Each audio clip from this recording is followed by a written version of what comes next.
Welcome to a new planetary and seismic update. You look at the SSGI graph from the previous time frame. I discussed this in the previous updates, the high lunar peak at full moon, the convergence of planetary lunar geometry, especially here from the 1st to the 4th. And let's have a look at the seismic activity that we did have. We had this, of course, on the 28th. This was a huge cluster of stronger earthquakes peaking 6.8. I covered that in the previous update as well. We had the high lunar peak, followed by borderline 6 magnitude earthquakes, an obvious temporal cluster. And then starting on the first with the planetary peaks, these are the red peaks, and then the convergence with the lunar geometry, the green peaks. We see this clustering of stronger earthquakes. Around the 3rd, it was more or less quiet if you look at the 5.5 and larger earthquakes, but there was some notable seismic activity. I will come to that in a minute. And then following that convergence, that's where I said around the 5th, this is where we could see the stronger or larger seismic activity. It stayed within the 6 magnitude range, 2 magnitude 6.3 earthquakes earlier on the 5th, 3.5 hours apart, way above average. But again, no major earthquakes yet. There was the 6.3 in Mindanao, Philippines, followed within 3.5 hours by a 6.3 north of New Zealand, south of the Kermadec Islands. And this is notable seismic activity because since half July, New Zealand did have some seismic uptick, both on the south side and the north side, higher 5 magnitude range, and now we have 6.3. It is possible that in the short term, there may be stronger seismic activity coming up. This could be North Island, could be South Island, or in between near the Cook Strait.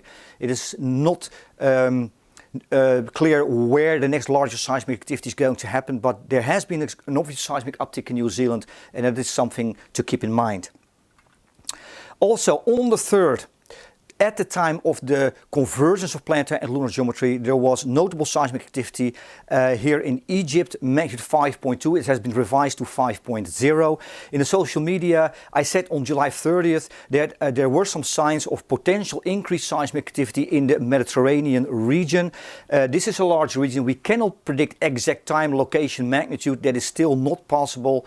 But we do see a 5.0 here in Egypt, and there was also a 4.7 moderate seismic activity in Italy, but it was damaging. There's a Campi Flegrei, and there is volcanic pressure building up. It is the strongest earthquake there in at least 40 years. Moderate 4.7, but notable, and that's also a risky area, both seismically and volcanically. Okay. Because of this seismic activity here in Egypt, the media in Egypt also covered it. They covered my forecast, but as always in social media, words are twisted and the predictions come out that are not really coming from the SGS or from me. And as a result, there is a lie here in the mainstream media in Egypt that I predicted a major earthquake on 6 August in the region. This is false. This is not. There's no source. It is just a baseless claim. This is a lie. Keep that in mind. Mainstream media are about clickbait, about sensation, has little or nothing to do with the truth. Keep that in mind. Okay, let's go on to the next time frame up until the 16th of August. We have the situation where Earth, I'll go right into that here. Earth is closely aligned between Venus and Neptune, and then later on also between Venus and Saturn. And that creates a situation with high lunar peaks, as you can see here on the 9th. Yesterday on the 6th already as well. Here is a very high lunar peak at the time of the new moon, which also happens to be a solar eclipse. And towards the end also high lunar geometry, these green peaks. Yesterday we had this situation here where the moon made 45 degrees with Mars, 90 degrees, that's 3rd quarter with the moon and the sun, yes, and then Venus and Neptune. This is the critical geometry. 135 degrees with Venus, 45 degrees with Neptune in a very short time, several hours in between only, and that's going to repeat itself. That similar geometry, like 90 degrees between Venus and Neptune. This is symmetrical geometry in an opposite fashion, and that is extremely critical. The largest earthquakes often happened when Earth was aligned between planets. Keep that in mind. So that's the situation. This was yesterday. And then if we look at what's going to happen here on the 9th, that is the opposite right angle with Venus and with Neptune. Venus is also going to make 45 degrees with Mercury and Jupiter at the same time. And the moon aligns with Mars. But look at what happens today. We also see a lunar peak at the time that Mercury aligns with Mars and Uranus, and that's here the Moon with Uranus around the same time, basically.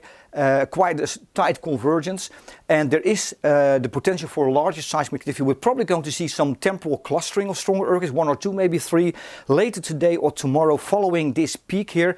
It is a critical situation. We already did have quite some critical planetary lunar geometry converging in the previous time frame. So far it only triggered magnitude 6 earthquakes, but it is very likely that we're going to see larger seismic activity in this time frame, especially in the second half, where we see most of the converging geometry, most critical convergence as well. But don't underestimate this Moon here lining up with Uranus, and then on the 9th here also with Mars. This is already an interesting convergence, high lunar peak because of Venus and Neptune involving in the lunar geometry. Then look at what's going to happen here from later on the 10th, Venus, Earth, Neptune in an exact alignment. Like I said, Earth is closely aligned between Venus and Neptune, and then that geometry will be followed by 2 planetary conjunctions, Sun, Mercury, Mars, Sun, Mercury, Uranus on the 11th, with the Moon lining up with Mercury, and then early on the 12th also with Jupiter. And this is why you see the high lunar peak here, followed by an even higher lunar peak, because again Neptune and Venus are involved both the other way around, 135 degrees with Neptune, 45 degrees with Venus, and they surround basically the new Moon, which also is a solar eclipse.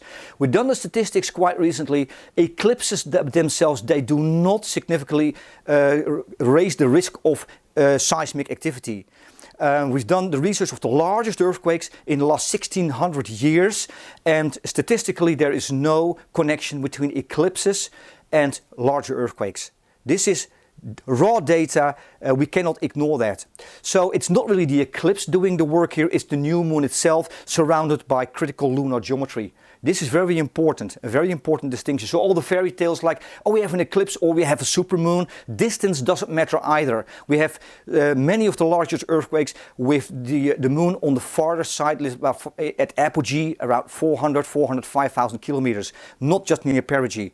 So that is also not a factor. It's the geometry that counts. Like I said, here with Neptune and Venus in an opposite fashion, symmetrical geometry, and at the same time 45 degrees with Mars, and this conjunction with Jupiter, that's also very significant.